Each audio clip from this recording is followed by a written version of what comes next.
Hi friends, ఒక చిన్న మాట అదొక పెద్ద రాజకీయ వివాదంగా, రాజకీయ దుమారంగా రేగింది ఏపీలో.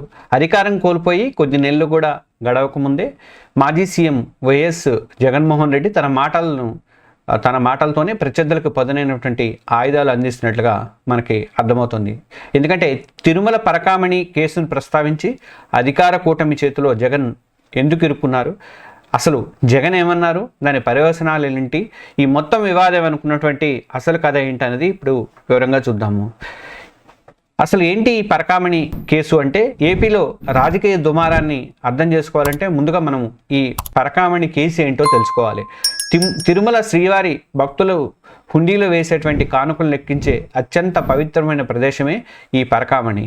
2023 ఏప్రిల్ 27న ఇక్కడ మఠం తరపున గుమస్తాగా పనిచేస్తున్న సివి రవికుమార్ అనే వ్యక్తి విదేశీ కరెన్సీ దొంగిలిస్తూ పట్టుబడ్డాడు. అతని దగ్గర దాదాపు 900 అమెరికన్ డాలర్లు, అంటే అప్పటి విలువలో దాదాపు 72,000 రూపాయల విలువైనటువంటి విదేశీ కరెన్సీని అధికారులు అతని దగ్గర అయితే గుర్తించారు.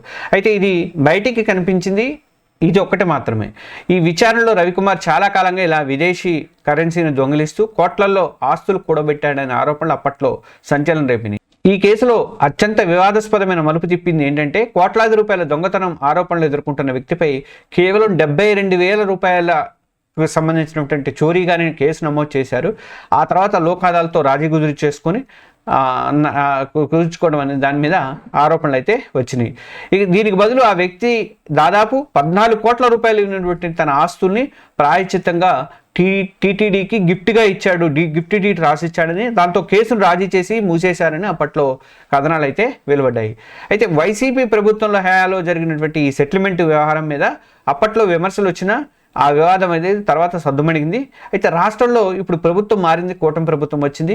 తిరుమలకు చెందినటువంటి మాచర్ల శ్రీనివాసులు అనే వ్యక్తి ఈ రాజీ కుదుర్చుకోవడాన్ని సవాల్ చేస్తూ ఆయన హైకోర్టులో ఒక పిటిషన్ ఫైల్ చేశారు. పవిత్రమైనటువంటి దేవస్థానంలో జరిగినటువంటి అపకార్యాన్ని, ఈ చోరీ కేసుని రాజీ చేసుకోవడం ఏంటని చెప్పేసి ఆయన వేసిన తర్వాత దాని మీద హైకోర్టు కూడా ఆగ్రహం వ్యక్తం చేసింది. ఈ కేసును సమగ్రంగా దర్యాప్తు జరిపించాలని చెప్పేసి ప్రభుత్వాన్ని కూడా ఆదేశించింది. దాంతో సిఐడి అండ్ సిట్ రంగంలోకి దిగేసేసి ఈ కేసుని మళ్ళీ తెరిచి మాజీ టీటీడీ చైర్మన్ అయినటువంటి వైవి సుబ్బారెడ్డి, బొమ్మన కరుణాకర్ రెడ్డి, తర్వాత మాజీ ఈవో ధర్మారెడ్డి, ఇలాంటి వాళ్ళని కూడా అధికారులు విచారణ అయితే చేశారు. ప్రస్తుతం ఈ కేసు అనేది విచారణ కీలక దశలో ఉంది. ఇక నిప్పురా చేసినటువంటి జగన్ కామెంట్స్, ఇలాంటి సున్నితమైన సమయంలో దర్యాప్తు కొనసాగుతున్న తరుణంలో మాజీ సీఎం జగన్మోహన్ రెడ్డి ఈ వివాదం మీద స్పందించారు. ఈ మధ్య ఆయన మొన్న 2 రోజుల క్రితం 3 రోజుల క్రితం ఆయన మాట్లాడుతూ మీడియాతో కొన్ని ఆసక్తికరమైనటువంటి కామెంట్స్ చేశారు. పరకామణి కేసు ఒక ఆశ్చర్యకరమైన కేసు, అక్కడ జరిగింది కొన్ని డాలర్ల చిన్న దొంగతనం, కానీ ఆ దొంగ తన తప్పును తెలుసుకొని మరి ప్రాయశ్చిత్తంగా 14 కోట్ల రూపాయల ఆస్తులను స్వామివారికి రాసిచ్చాడు అంటూ జగన్ అయితే కామెంట్ చేశారు. అంతేకాదు దేశంలో చాలా ఆలయాల్లో చోరీలు అనేవి జరుగుతున్నాయి, అలాగే తిరుమలలోనే జరిగింది, ఈ సంఘటన చాలా చిన్నది అన్నట్లుగా ఆయన అయితే మాట్లాడారు. దొంగతనం విలువ చిన్నది అయి ఉండొచ్చు, అంటే 72,000 రూపాయలే అయి ఉండొచ్చు, కానీ దానికి ప్రాయశ్చిత్తంగా 14 కోట్లు రావడం వల్లే టీడీపీకి మేలు జరిగింది అన్నట్లుగా జగన్ అయితే మాట్లాడారు. కానీ ఈ కామెంట్స్ అనేవి అగ్నికి ఆజ్యం పోసినాయి. ఇప్పుడు కోట్ల మంది భక్తుల మనోభావాలకు సంబంధించినటువంటి అంశం, ఒక తీవ్రమైనటువంటి అంశం ఇది. ఆ అంశాన్ని మీరు చిన్న దొంగతనంగా చేయడం అనేది, సీఎం జగన్ చేయడం అనేది, తేల్చేయడం అనేది ఈ దుమారానికి పెద్ద కారణమైపోయింది. ఇక జగన్ చేసినటువంటి కామెంట్స్ అధికారంలో ఉన్నటువంటి టీడీపీ కానీ, జనసేన కానీ, బీజేపీ నేతలు కానీ వీళ్ళందరూ కూడా ఒక సువర్ణ అవకాశం వచ్చింది వాళ్ళకి. వాళ్ళు ఒక్కసారిగా జగన్ మీద ముప్పేట దాడి అయితే మొదలుపెట్టారు. ముఖ్యమంత్రి చంద్రబాబు నాయుడు నిన్న స్పందించారు, ఘాటుగా స్పందించారు. సొంత బాబాయి హత్య కేసే చిన్నదైనప్పుడు మరి ఇప్పుడు జగన్కి పరకామణి కేసు ఒక లెక్క అని చెప్పేసి ఆయన అయితే ఎద్దేవా చేశారు. దేవుడు సొమ్మును దోచిన దొంగతో సెటిల్మెంట్ చేసుకోవడమే కాకుండా దాన్ని సమర్థించుకోవడం జగన్ రాజకీయాలకు నిదర్శనం అని చెప్పి కూడా ఆయన కామెంట్ అయితే చేశారు, విమర్శలు అయితే చేశారు. ఈ టీడీపీ రాష్ట్ర అధ్యక్షుడైనటువంటి పల్లా శ్రీనివాసరావు కూడా చోరీ విలువ చిన్నదా పెద్దదా అని కాదు, ఇది పవిత్రమైనటువంటి స్థలంలో దొంగతనం చేయడం అనేది మహాపాపము, దాన్ని సమర్థించడం ద్వారా జగన్ ఏం సందేశాన్ని జనంలోకి వదులుతున్నారని చెప్పేసి ఆయన కూడా మండిపడ్డారు. ఇక బీజేపీ, జనసేన నాయకులు కూడా ఇదే స్థాయిలో విమర్శలు పెడుతున్నారు. అంటే కేవలం 72,000 దొంగిలించాడని కాదు, అసలు ఆ 14 కోట్ల ఆస్తులు ఎక్కడి నుంచి వచ్చినాయి, ఎలా వచ్చినాయి, ఆ సొమ్ము మిగతా సొమ్మంతా ఎక్కడిది, దీని మీద ఎందుకు విచారణ చేయట్లేదు అని చెప్పేసి లాజిక్ అనేది వాళ్ళు ప్రజల ముందు అయితే ఉంచుతున్నారు. దొంగని సమర్థిస్తున్నారంటూ జగన్ మీద సోషల్ మీడియాలో పెద్ద ఎత్తున అయితే విస్తృతంగా ప్రచారం అయితే అవుతుంది. ఇది జనంలోకి బాగా తీసుకెళ్ళాలి బాగా అన్నట్లుగా కూటమి నేతలు అయితే ప్రయత్నం అయితే చేస్తున్నారు. దేవుడి దగ్గర దొంగతనం చేస్తే చిన్న తప్పు అంటూ మాట్లాడిన జగన్ సంగతి ఆ దేవుడు చూసుకుంటాడని చెప్పి కూడా లోకేష్ లాంటి వాళ్ళు కామెంట్ చేస్తున్నారు.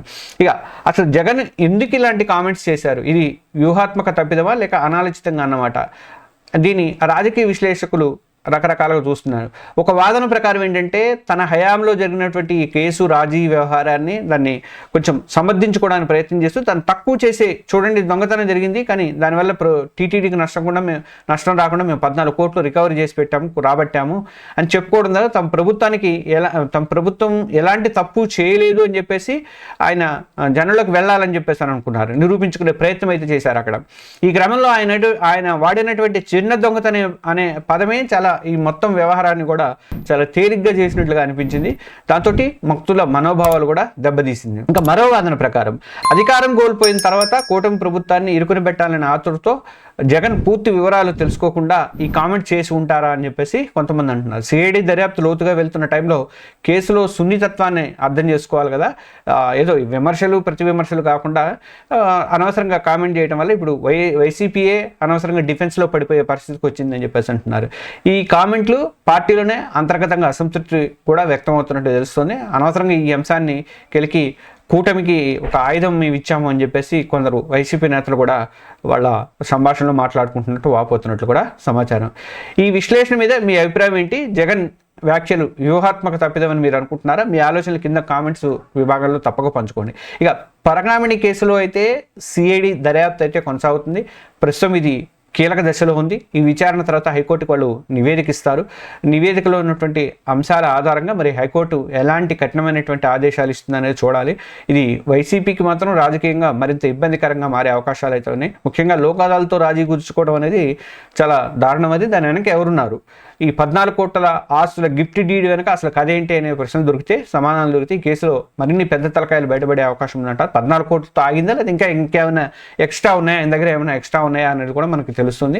మొత్తం మీద చూస్తే ఒక చిన్న దొంగతనం కేసు అని అనాలోచిత వ్యాఖ్యల పట్ల రాష్ట్రం రాజకీయాల్లోనే, ఏపీ రాజకీయాల్లోనే పెద్ద తుఫాన్గా మారింది. ఇది జగన్ గెలికినటువంటి ఈ వివాదాన్ని కూటమి ఒక రాజకీయ అస్త్రంగా వాడుకుంటోంది, చాకచక్యంగా మార్చుకొని దాన్ని వాడుకుంటోంది. భక్తి విశ్వాసాలతో ముడిపడిన తిరుమల విషయంలో ఏ చిన్న పొరపాటు, ఏ చిన్న మాట దొర్లినా కానీ అది ప్రజల మనోభావాలకు సంబంధించింది ఎంత దెబ్బతీస్తుంది అనేది ఈ సంఘటన అయితే మరోసారి ప్రూవ్ చేస్తుంది అనుకోవచ్చు. ఇక మరి దర్యాప్తు మొత్తం కూడా పూర్తయ్యాక ఈ కేసు ఎలాంటి రాజకీయ మలుపులు తీసుకుంటుంది, అలాగే ఈ వివాదం నుంచి వైఎస్ జగన్ కానీ వైసీపీ కానీ ఎలా బయటపడతారనేది మనం చూద్దాం. ఈ విశ్లేషణ మీద మీ అభిప్రాయాలను మాకు తెలియజేయండి. ఇలాంటి మరిన్ని లోతైనటువంటి రాజకీయ విశ్లేషణల కోసం మన తెలుగు జర్నలిస్ట్ ఛానల్ని సబ్స్క్రైబ్ చేసుకోండి. మళ్ళీ ఒక ఆసక్తికరమైనటువంటి అంశంతో మళ్ళీ మరొక వీడియోలో కలుస్తాను. తప్పకుండా వీడియో లైక్ చేయండి, మీ ఫ్రెండ్స్కి ఇతర సోషల్ మీడియా గ్రూపులు కూడా షేర్ చేసుకోండి. సబ్స్క్రైబ్ చేసుకోవడం మాత్రం మర్చిపోవద్దు. Thank you.